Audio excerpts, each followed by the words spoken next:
दोस्तों, इस वीडियो में हम आपको एक बहुत ही महत्वपूर्ण जानकारी देने जा रहे हैं। सवाल ये है, लोग पूछते हैं कि डीजल, पेट्रोल, केरोसिन तेल आदि ये सब आखिरकार आता कहाँ से है, कहाँ बनता है ये सब? क्या इसका कोई कुआं है या चापाकल है या नदी है या तालाब है या झरना है या समुद्र है? ये लोगों के मन में सवाल उठता है। वे सोचते हैं कि इसका कोई कुआं होगा, वहाँ से निकाल कर डीजल पेट्रोल लाया जाता है। इस वीडियो में हम आपको पूरा जानकारी देने का प्रयास करूंगा कि डीजल पेट्रोल आखिरकार आता कहां से है, कैसे बनता है, आदि आदि। राइट, क्योंकि ये सवाल बार बार कमेंट बॉक्स में पूछे जा रहे थे।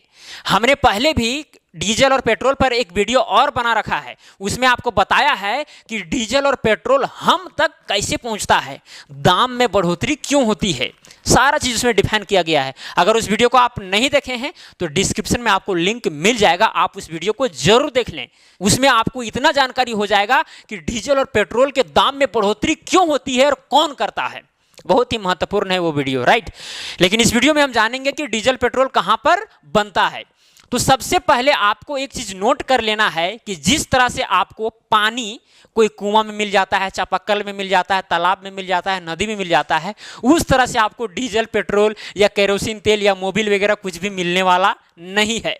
एकदम एक मिक्सचर मिलता है, मिक्सचर, मिला हुआ रूप मिलता है, जिसको हम लोग बोलते हैं पेट्रोलियम। क्या कहते हैं? पेट्रोलियम। एकदम एक एक चीज आपको क्लियर हो जाएगा, चिंता करने की बात नहीं है। आप कहेंगे कि भाई पेट्रोलियम क्या होता है? पेट्रोलियम का मतलब पेट्रोल होता है? जी नहीं, बिल्कुल नहीं। पेट्रोलियम का मतलब उसमें बहुत सारा चीज मिला हुआ है। पेट्रोल मिला हुआ है, डीजल मिला हुआ है, केरोसिन तेल मिला हुआ है, नैफ्थलीन मिला हुआ है, नेचुरल गैसेस मिला हुआ है जैसे एलपीजी वगैरह, ये सब भी मिला हुआ है। उसी को हम लोग पेट्रोलियम कहते हैं। और ये पेट्रोलियम लाखों वर्ष बाद बनता है।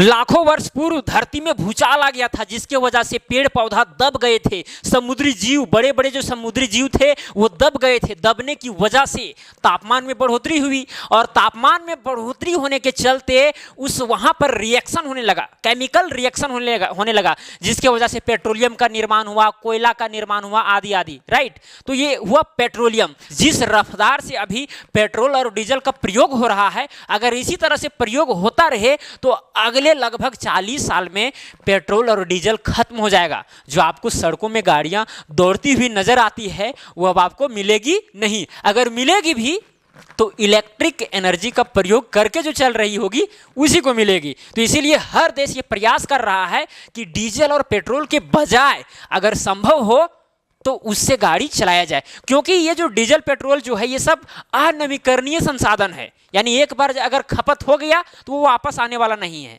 कभी वापस नहीं आएगा। ठीक है, जैसे लोहा है, लोहा से हम फलाना चीज बना दिए, अब उससे हम चाहेंगे दूसरा चीज बनाने के लिए तो बना सकते हैं, तो उसको हम रिसाइकल कर सकते हैं, एक से दूसरा चीज में कन्वर्ट कर सकते हैं। लेकिन डीजल पेट्रोल में ऐसा होता नहीं है। एक बार पेट्रोल हम टैंक में डाल दिए, मोटरसाइकिल चला के गए, खत्म हो गया, वो चीज धुआं में बदल गया, एनर्जी में बदल गया, फिर वो चीज वापस आने वाला नहीं है। राइट, चलिए अब पेट्रोलियम के विषय में आप तो जान ही गए होंगे। अब सवाल ये उठता है कि पेट्रोलियम क्या हर जगह है? तो हर जगह नहीं रहता है, ये गलत बात है, क्योंकि हम जान रहे हैं कि पेट्रोलियम बहुत दिनों के बाद बनता है। अब ये जो पेट्रोलियम है सब जगह से समान रूप से वितरित नहीं है। ये समुद्रों में भी पाया जा सकता है, समुद्र के नीचे धरातल में। ठीक है, अब धरातल में कहने का मतलब ऊपर में नहीं, पूरा नीचे एकदम खोदना पड़ता है, हजारों मीटर तक खोदना पड़ता है, तब जाकर पेट्रोलियम प्रोडक्ट मिलते हैं। ओके, या फिर धरती में भी रहता है। ठीक है, धरती में अगर हम खोदेंगे, बोरिंग करेंगे तो फिर पेट्रोलियम प्रोडक्ट मिल सकता है। आप कहेंगे कि भाई फिर हम पता कैसे लगाएंगे कि भाई पेट्रोलियम कहाँ पर है, कहाँ पर नहीं है? तो इसके लिए बहुत सारे यंत्र निकल गए हैं जिससे पता हम लगा सकते हैं कि यहाँ पर इस धरती में यहीं पर नीचे पेट्रोलियम है या नहीं है। अगर है तो कितना है, सारा चीज उसका यंत्र है। जैसे कि यहाँ पर देखिए ये समुद्र है, अब समुद्र में देखिए यहाँ पर एक मशीन लगा हुआ है। अब यहाँ पर बोरिंग किया जाता है, बोरिंग। अब बोरिंग करने से पहले लेकिन चेक कर लिया जाता है कि भाई यहाँ पर निकलेगा या नहीं निकलेगा पेट्रोलियम। राइट, अब चेक करने के लिए बहुत सारे वेब का प्रयोग किया जाता है। वेब, अब वेब का नाम आप सुने होंगे, तरंग जिसको बोलते हैं। अब तरंग छोड़ा जाता है तो क्या करता है, धरती को छेद करते हुए नीचे जाता है और तेल से टकरा कर फिर वापस आता है। उसी तरह से वहां पर डिटेक्टर रहता है, इधर वो जान लेता है कि भाई वहां पर पेट्रोलियम है कि नहीं। ये छोटा मोटा चीज नहीं है, सालों भर चेक करने में लग जाता है एक ही जगह पर कि कितना पेट्रोलियम है। अगर यहाँ पर हम पूंजी लगाएंगे, डीप बोरिंग करेंगे, तो हमको यहाँ पर पेट्रोलियम प्रोडक्ट सही रूप से मिलेगा कि नहीं मिलेगा, ये शुरू में जानना बहुत ही जरूरी है। अंदाजी हम जहाँ चाहें वहाँ पर हम बोरिंग करने लगें, खोदने लगे, धरती को खुदाई करने लगें, पता चला पेट्रोलियम मिला ही नहीं, कोई फायदा नहीं है।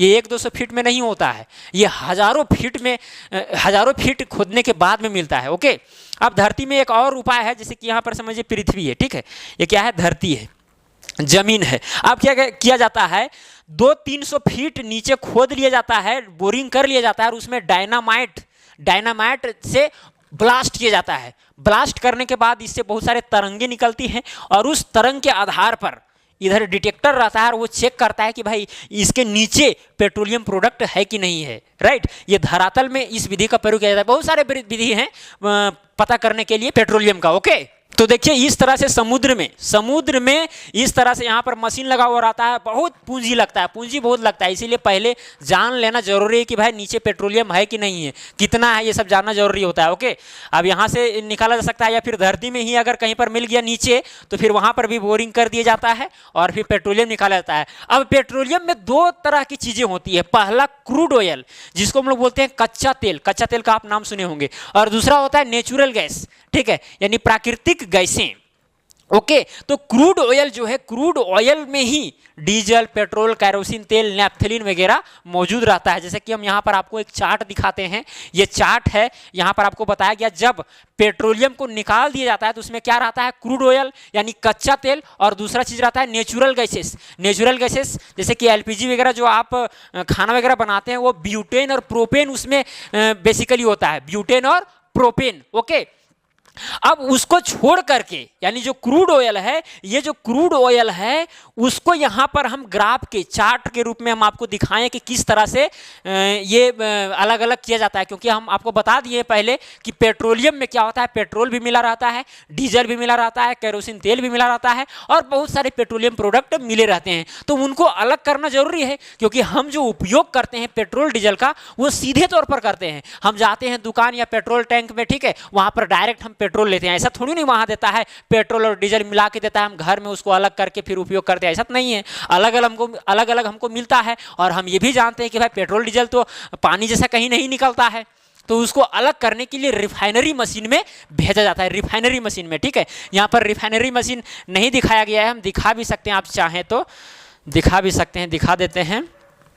रिफाइनरी मशीन रहता है, और वहीं पर क्या किया जाता है, रिफाइन किया जाता है उस पेट्रोल, डीजल और कैरोसिन तेल को। देखिए इस तरह से रहता है, बहुत बड़ा रहता है, और जो यहाँ पर रिफाइन किया जाता है पेट्रोलियम को, उससे यानी कि केरोसिन तेल या डीजल या पेट्रोल जो अलग अलग किया जाता है, वेपोराइजेशन प्रोसेस के द्वारा होता है, जिसको हम लोग बोलते हैं वाष्पीकरण। इसीलिए क्योंकि पेट्रोल का जो बॉइलिंग पॉइंट होता है, डीजल का बॉइलिंग पॉइंट होता है, केरोसिन तेल का बॉइलिंग पॉइंट जो होता है अलग अलग होता है, जिसके वजह से इन सबको अलग करना आसान हो जाता है।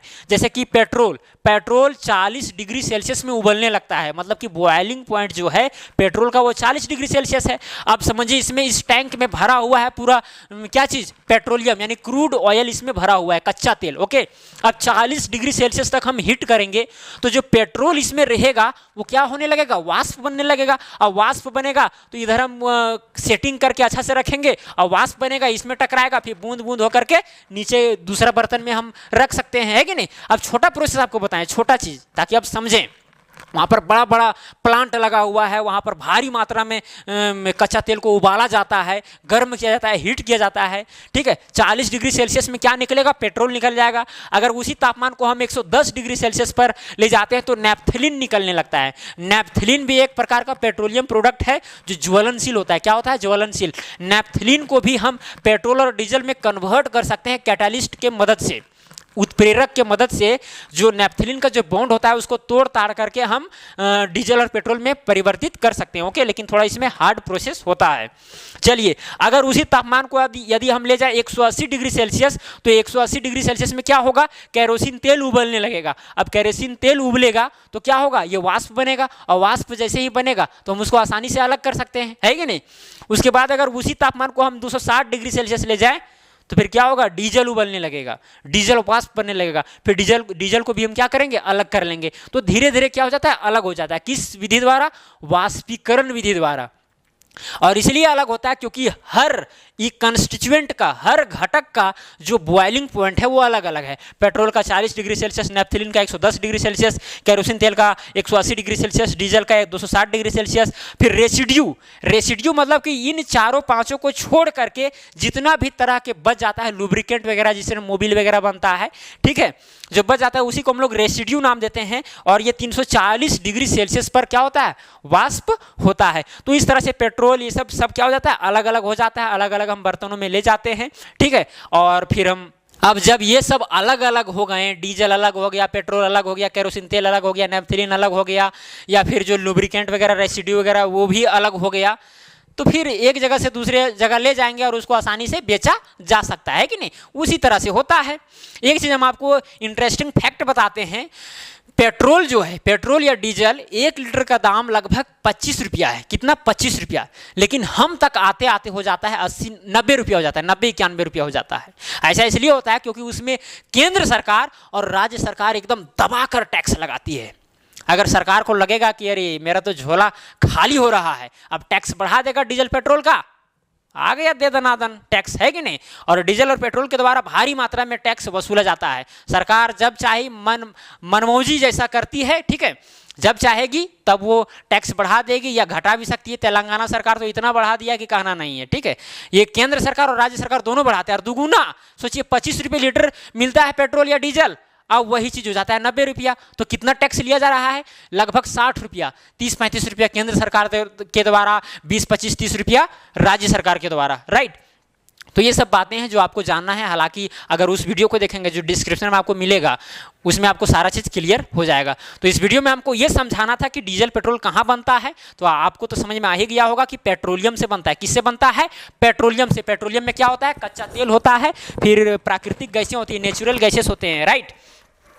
तो जो कच्चा तेल होता है उसमें क्या होता है, पेट्रोल डीजल ये सब मौजूद रहता है। उसको हम लोग वेपोराइजेशन प्रोसेस से, यानी वाष्पीकरण प्रक्रिया से अलग अलग करते हैं, और फिर इस तरह से अलग अलग हो जाता है और हमें प्राप्त हो जाता है सीधे तौर पर डीजल पेट्रोल, ये सब, है कि नहीं। तो आपको समझ में आ गया होगा। तो चलिए आज के लिए इतना ही, अब मिलेंगे अगला वीडियो में। जय हिंद, जय भारत।